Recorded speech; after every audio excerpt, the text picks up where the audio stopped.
selesai gitu ya. Harapannya Desember ini gedung kita 9 lantai sudah harus selesai. Kemudian nanti di bulan Maret kita pindahnya, jadi kampusnya kita pindah di bulan Maret tahun 2023. Nah, sekarang sudah lantai ke-6, 5 ke 6. Kalau dengan beberapa ini finishing selesai. Lokasinya di daerah Gamping, Lingkup Gamping, Lingkup Barat, Barat Gamping. Rel, jembatan layang. Nah ini satu tower, ini kita akan insya Allah akan dinamai towernya Jokowi. Nanti sebelahnya lagi itu towernya Raja Saudi. Ya ada 2 tower nanti hadir. Ini punya 2 tower gedung yang satunya untuk S1, yang satunya untuk S2 dan S3. 9 lantai juga. Jadi 9 bintang 9.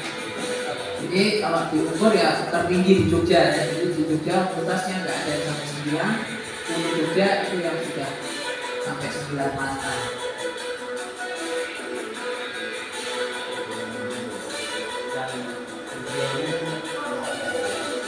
Ini fisik realnya nanti ini gambaran ke depannya, hasilnya harapannya seperti video yang kedua.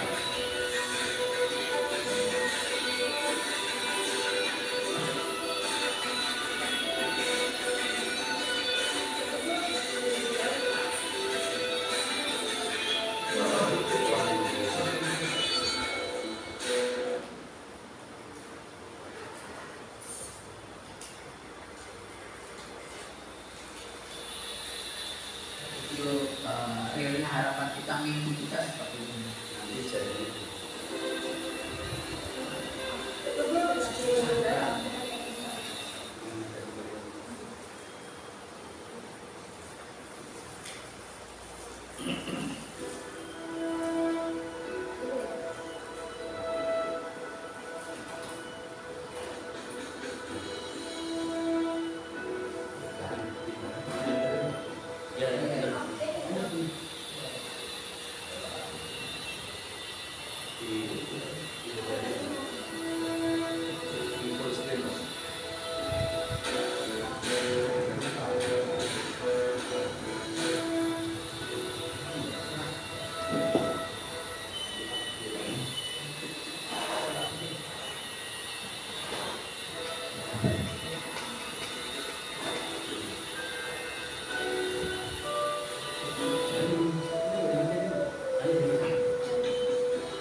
nah ini desainnya nanti harapannya seperti ini ya. Jadi kampus kita dari bawah itu ada bisnis publik gitu ya, jadi ada bisnis, kemudian ada ruang audiens mahasiswa belajar, komunikasi, diskusi, sampai ke lantai ke-9 itu ada tempat lift, ada tempat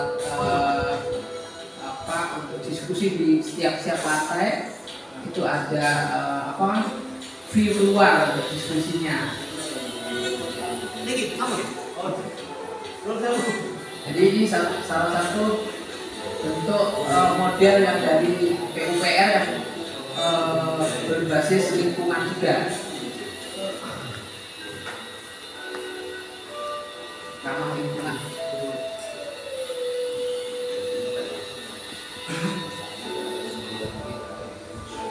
Nah ini harapannya kita punya gedung baru, gedung bagus. Nanti kader-kader kita yang mengisi gitu ya. Jadi kalau bisa harapan kita udah gedungnya kita siapkan, ini yang diisi adalah kader-kader NU yang nanti harus terjun di sini. Kemudian kita tidak mungkin jangan memiliki persepsi gedungnya baru kemudian harganya mahal, tidak. Jadi kita nggak ada lagi murah lah gitu. Baik, terima kasih Mbak Arifah. Bapak-bapak sekalian, perlu kami sampaikan di periode kedua ini. Jadi UNU itu kan didirikan tahun 2017, masa kepengurusan 5 tahun, dan sekarang UNU memasuki periode yang kedua yang sekarang dipimpin oleh Pak Budian. Hari ini kita tahu bahwa NU memasuki abad kedua. Besok Februari kita itu sudah berumur 100 tahun, bahwa NU sudah punya kontribusi besar kepada bangsa ini, mencetak para ulama, ya, mencetak kiai dan seterusnya. Itu sudah banyak sekali yang bergerak di bidang tersebut. Saat ini ada sekitar 400 Universitas Nahdlatul Ulama seluruh Indonesia. Dari 400 itu yang terdaftar di LPTNU ada sekitar 270. Yang menggunakan nama UNU, ada NU-nya ada sekitar 40. Tetapi yang milik yayasan atau yang milik PBNU hanya 27, termasuk salah satunya UNU Yogyakarta ini. Dan sebagian besar dari 400 UNU yang ada di seluruh Indonesia itu jurusannya sebagian besar keagamaan. Maka dari itu kebetulan Pak Widya ini S1-nya UGM, S2-nya di Rusia, S3-nya di Prancis. Beliau ini, dan beliau punya gagasan kontribusi bidang keagamaan tentang menjaga NKRI, melawan radikalisme, toleransi dan seterusnya. Itu sudah banyak kader kita yang di sana. Yang jadi ulama banyak, yang politisi banyak. Tetapi saat ini dari pembacaan kami, yang menjadi direktur BUMN, yang menjadi komisaris, yang di kantor perpajakan, yang di BUMN itu kita masih sangat sedikit. Maka dari itu ketika dulu Gus Dur jadi presiden, itu mudah digoyang dan diturunkan karena kita belum punya kader-kader di kementerian itu. Contoh kakak kelas saya, Mas Marwan Jafar, yang dulu jadi menteri desa, itu mau ngangkat dirjen aja kesulitan cari orang yang, karena kebanyakan itu tadi kader kita di keagamaan, sosial dan seterusnya. Maka dari itu UNU ke depan ini berharap itu yang diambil oleh UNU Jogja, karena dari 400 UNU seluruh Indonesia itu sebagian sudah bergerak di bidang keagamaan. UNU Jogja ingin mengambil posisi yang berbeda, mengisi ruang kosong itu. Maka nanti jurusannya akan dijelaskan oleh Pak Budi, jurusannya apa aja. Nah, harapannya ke depan UNU ini bisa lari kenceng di periode kedua itu. Maka hari ini UNU mengajak anak-anak muda, alumni atau yang kuliah dari luar negeri melalui PCINU seluruh dunia. Ada 14 PCINU seluruh dunia itu sudah kita libatkan di dalam proses kepemimpinan UNU yang akan datang. Ada Mas Adit. Mas Adit itu salah satu pendiri ikatan ilmuwan seluruh dunia yang dari Indonesia. Beliau salah satu direktur di Unilever. Ada Mas Nabil. Beliau lulusan Jerman dan beliau juga lulusan Australia, juara lomba startup MIT di Amerika 2 kali. Sekarang menjadi direktur kerjasama dan seterusnya. Jadi anak-anak muda NU yang selama ini kuliah ke luar negeri ini kita panggil semua, Pak. Di pimpinan kita itu ada sekitar 14 negara yang sudah bergabung yang alumni dari luar negeri. Nah, ke depan UNU mengisi ruang kosong yang tadi saya sampaikan supaya kader-kader NU yang akan datang bisa menjadi direktur tetapi pintar ngaji, bisa baca kitab dan seterusnya. Nah, saat ini yang dilakukan oleh UNU ada 3 hal. Yang pertama, memperkuat fondasi yang sudah dibangun oleh Pak Purwo, rektor yang pertama. Bagaimana UNU ini tidak lepas dari nilai-nilai kepesantrenan. Maka dari itu ada direktorat khusus kepesantrenan. Di UNU juga ada pesantrennya, Bapak-bapak. Jadi nanti kami mewajibkan semester 1 sampai 3 kemungkinan mereka harus di pesantren. Kalau pesantren kami tidak cukup, nanti kita akan bersama dengan pesantren Kapya, Wahid Hasim, Pandanaran. Jadi semester awal mereka harus ada di pesantren. Jadi ketika nanti ada mahasiswa baru dari kami kok belum pernah nyadri, dia harus masuk ke pesantren. Bagi yang sudah mungkin ada semacam ekstrakurikuler atau tambahan.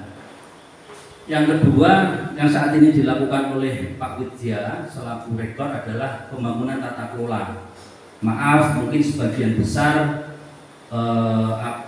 pesantren bahkan Universitas NU selama ini tata kelolanya masih kurang maksimal, pelayanannya kurang bagus dan seterusnya. Maka dari itu beliau kemarin saya mendampingi di Jakarta menuju dengan Populi untuk meningkatkan akselerasi tata kelola yang saat ini sedang dikembangkan di UNU. Yang ketiga, reputasi. Jika fondasinya sudah bagus, tata kelolanya bagus, reputasi menjadi sesuatu yang penting. Maka dari itu hal ini menjadi sesuatu yang paralel yang saat ini sedang kami lakukan. Apa yang kami lakukan diantaranya UNU kemarin sudah berhasil mendorong pemerintah melalui PBNU bekerja sama dengan Uni Emirat Arab. Jadi nanti di UNU akan ada jurusan School of Future, jadi sekolah masa depan. Kalau selama ini nyuwun sewu, panjenengan semua mungkin yang ahli agama nih, basul masail kita itu ketika menghadapi soal isu-isu kekinian, kripto, cloning, metaverse, terus blockchain dan seterusnya, teman-teman pesantren biasanya agak gagap karena belum menguasai bidang itu.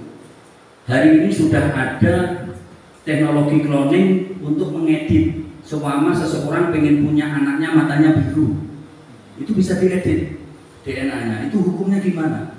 Dan seterusnya dan seterusnya. Nah, kalau nanti ulama-ulama kita, ahli-ahli agama kita tidak mengikuti perkembangan ini, akhirnya Islam atau NU khususnya akan teralienasi atau terasing dengan perkembangan itu.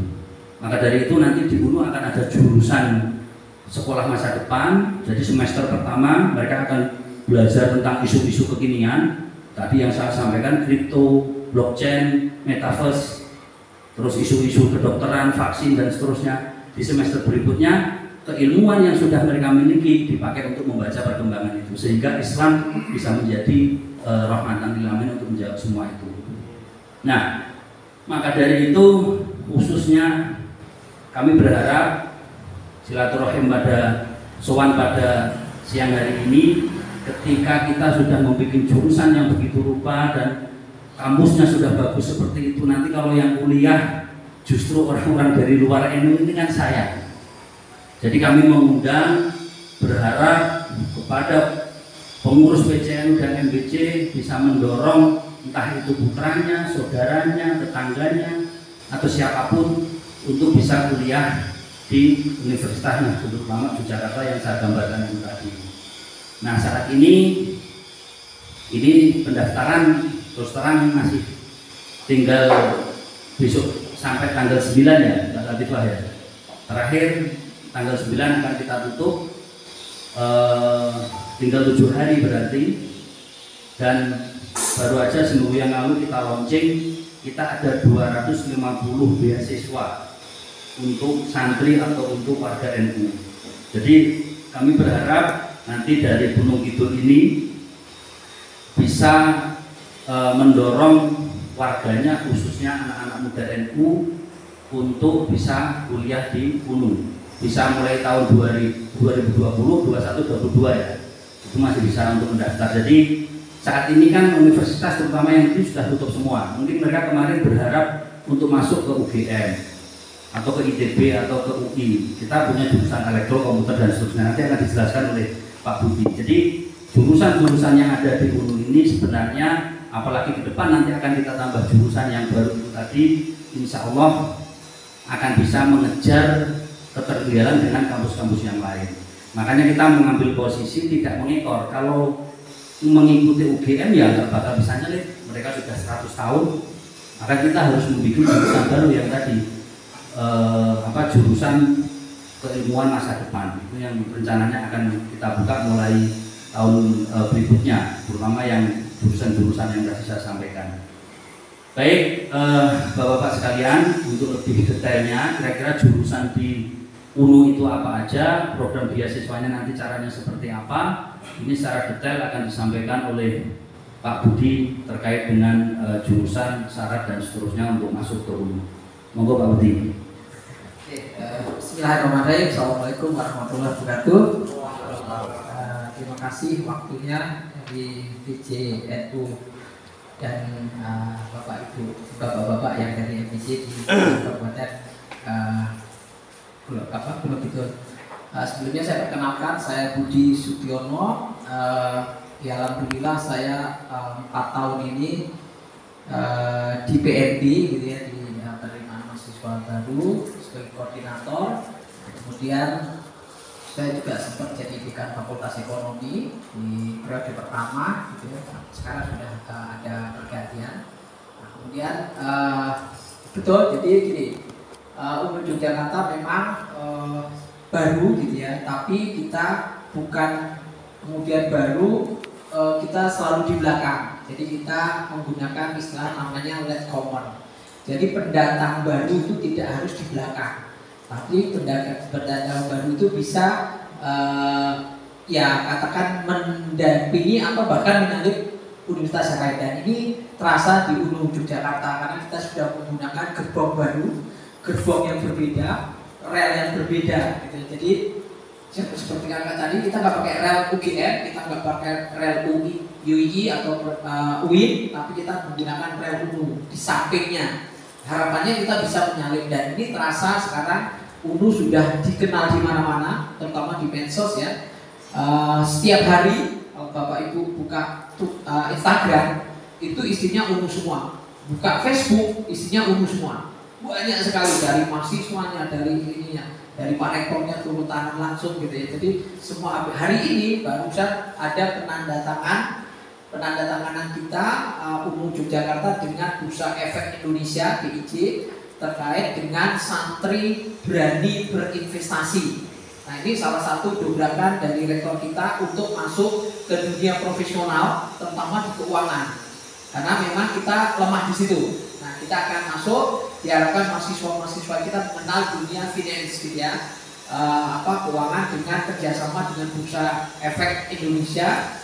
Alhamdulillah nanti kita akan punya investment gallery, kemudian bisa untuk model latihan konkret, kerjasama dengan literasi Bursa Efek ke itu. Nah, ini tawaran-tawaran sudah ada. Kemudian nanti kalau Bapak Ibu mau UMKM-nya mau di Bursa Efek kan, kata mau Ibu itu direkturnya Bapak Evan Jogja sudah siap untuk membimbing, mendampingi untuk bisa naik ke Bursa Efek. Itu contoh salah satu model UNU sudah di samping UGM atau samping UII atau UIN gitu ya. Jadi contoh. Oke, mungkin lanjut Pak. Baca kembali ke PMB.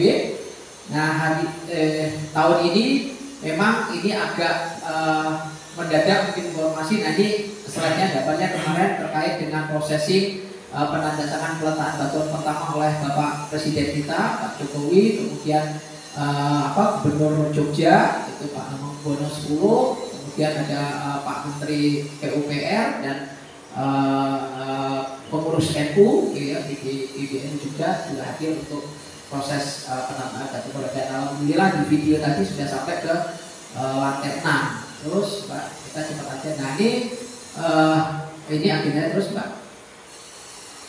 Terus cepat aja, karena ini mungkin Pak Anies sudah sosialisasi, tapi nanti bisa ditanyakan. Nah, ini dukungan tokoh-tokoh kita nasional sudah banyak. Ini yang kita bisa nampilkan ada Pak Pratik, kemudian ada Pak Mahfud, kemudian Pak Said Akil, semua sama Gus Yahya juga sudah memberikan testimoni terkait dengan pengembangan UNU. Dan ini titipan dari Gus Yahya ketika pelantikan rektor baru menyatakan bahwa UNU Yogyakarta menjadi salah satu universitas, menjadi the leading hub professional university. Jadi UNU menjadi pusat untuk percontohan universitas NU se-Indonesia.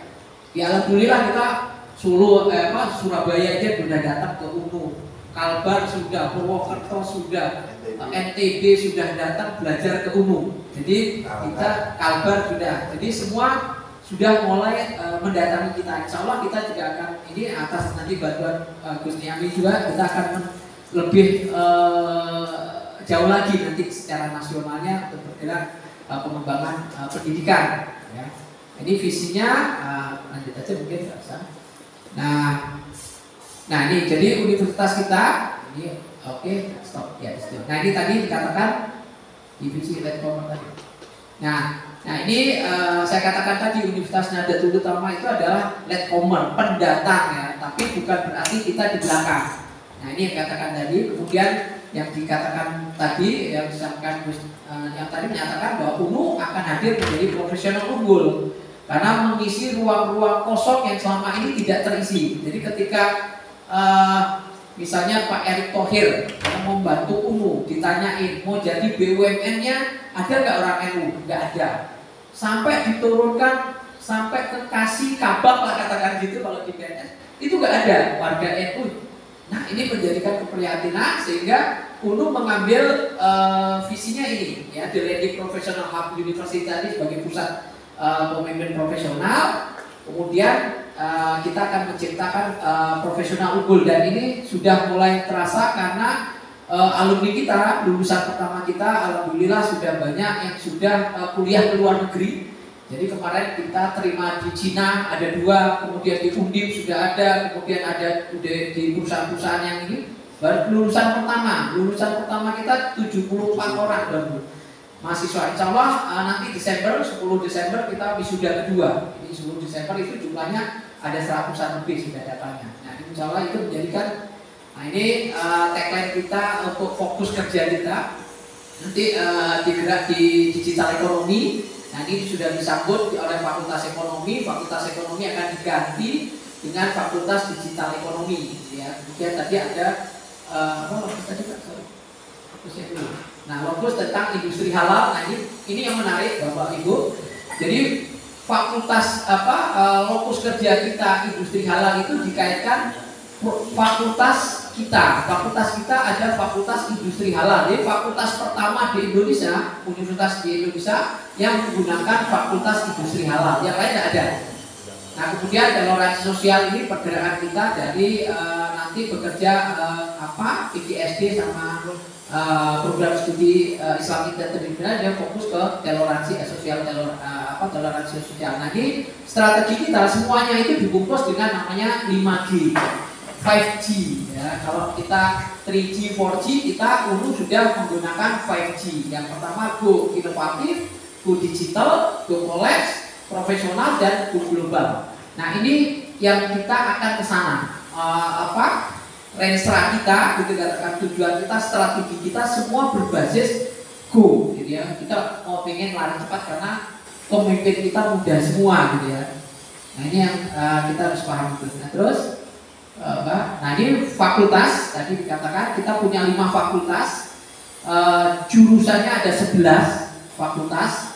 Ada fakultas ekonomi itu ada prodinya manajemen sama akuntansi yang nanti kita akan rubah itu namanya menjadi fakultas ekonomi digital. Kemudian nanti akuntansinya itu entrepreneur finance digital. Kemudian manajemennya itu kalau ini nanti asuhannya menjadi supply chain global internasional gitu ya, nanti arahnya ke sana dan itu punya ciri khas masing-masing. Kemudian fakultas teknik informatika kita sudah banyak bekerja dengan dunia luar, industri, terutama misalnya di Teknopark Solo kita juga punya ini. Kemudian kita punya bootcamp yang sudah menghasilkan beberapa teman-teman di-campkan di situ 3 bulan untuk pelatihan IT itu di Klaten ya, daerah Klaten ya kalau salah gitu ya. Kemudian fakultas industri halal kita sudah ditunjuk juga menjadi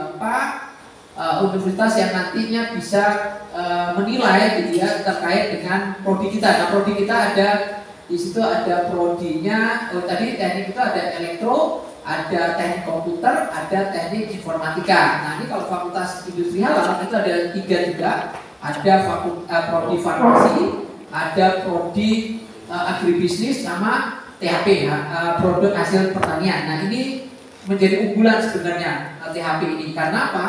kita punya lab itu dibiayai oleh pemerintah, data biayanya untuk menganalisis nanti industri halalnya itu miliaran. Jadi kita punya lab lengkap terkait dengan THP. Nah ini nanti Bapak Ibu punya saudara atau tetangga atau ini diinformasikan bahwa kita punya THP yang lagi tren ya terkait dengan proses pembuatan makanan yang berbasis halal.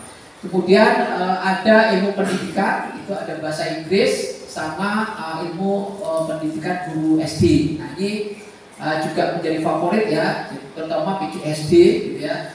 Ini hampir semua pesantren itu mengirim ya, karena banyak guru-gurunya yang belum sekolah tapi ilmunya sudah tinggi sebenarnya, cuma legitimasinya yang belum gitu ya, sehingga banyak yang masuk ke PGSD biasanya gitu. Kemudian fakultas di Rosa Islamnya, kemudian jurusannya adalah program studi Islam interdisipliner. Ini sekali lagi ini juga prodi pertama di Indonesia. Jadi di S1 belum ada program pusat studi Islam interdisipliner ya, yang ada itu ada tarbiyah syariah seperti di UIN, kalau di UNU seperti ini, dan S2-nya ada. Nah ini yang nanti cikal bakalnya akan menjadi itu tadi ada salah satu video studies tadi ya, pembahasan ini. Terus, Mbak, kemudian ini sama kayaknya, Mbak. Nah ini bentuk kegiatan mahasiswanya. Alhamdulillah di tahun sekarang total mahasiswa kita itu hampir 2000 ya, di angka 1.700-an, tapi yang paling efektif sekarang 1.500 lah, ditambah nanti yang baru insya Allah kita bisa tembus gitu. Nah ini data-data yang kemarin rumusan. Kemudian aktivitas kegiatan mahasiswa kita juga sudah banyak melibatkan hal-hal yang konkret ya, misalnya kita punya UKM Banser, punya UKM Fatayat gitu. Jadi sudah nge-link dengan kegiatan-kegiatan yang ada di NU gitu ya. Nah ini kemudian banyak sekali kegiatan yang tadi juga, kalau Bapak Ibu sempat buka YouTube yang tampil musik tadi di YouTube, itu musik mahasiswa kita ya, alhamdulillah dapat apresiasi karena sudah dari sisi keterampilan, skillnya mereka sudah layak untuk ini naik. Nah ini gambaran aja sekilas. Tadi gambaran wisuda pertama kemarin. Itu aja. Nah ini dari sisi fakultas, terus habis. Terus ini proses pendaftaran nanti bisa pakai, karena kita semua pakai sistem gitu ya, jadi nanti bisa masuk ke sistem PMB. Nah sistem PMB itu alamatnya ada di brosur, jadi bisa ini terus Pak, terus aja Pak, biar cepat nanti kita akan bicara yang menarik. Yang menarik itu beasiswa ya. Nah ini biaya, jadi biaya kita sebenarnya secara relatif dibanding universitas lain yang kita masih murah ya. Hitungan kita 1 bulan itu kalau kita bayarnya per bulan itu paling mahal itu 600.000. Jadi ada yang 500, ada yang 400. Jadi kalau misalnya kita mau lebih mahal TK ya, di sekolah TK itu kalau 600-800 tuh. Nah di UNU ternyata masih ada yang di angka 400, di angka itu. Nah ini kalau kita mau hitung-hitungan biaya gitu ya. Nah ini kemudian tadi ada farmasi juga ya, itu menjadi ini juga. Nah ini kegiatan kita kemudian sebenarnya banyak yang kita sampai nanti kita mungkin nggak terlalu diskusi ke situ. Nah diskusi ke kita adalah sekarang model beasiswa. Ya. Oke, saya agak berdiri ya, biasanya saya nggak berdiri. Nah beasiswa kita itu kemarin terus terang beasiswa tahap pertama. Kalau tahun yang lalu teman-teman sosialisasi ke Gunung Kidul kita dapat beasiswa sampai 500 orang ya, sampai kita kembalikan gitu. Jadi waktu itu kita pertama dapat 500 beasiswa gratis kuliah 4 tahun di UNU, ternyata nggak diterima, sehingga 200 kita kembalikan. Jadi cuma dapat 300 tahun 2018 atau ya 18. Nah 19 kita diturunkan menjadi 200 karena nggak terpenuhi tadi dia diturunkan. Jadi 200 ini sayang banget nih, gratis 4 tahun uang saku 1,5 juta. Itu nggak ada yang mau juga, gitu ya. Dikembalikan. Nah sekarang yang tahu sekarang kita juga dapatnya turun, dapatnya 75. Sayang banget gitu ya dari itu ya. Akhirnya yang 75 mungkin ada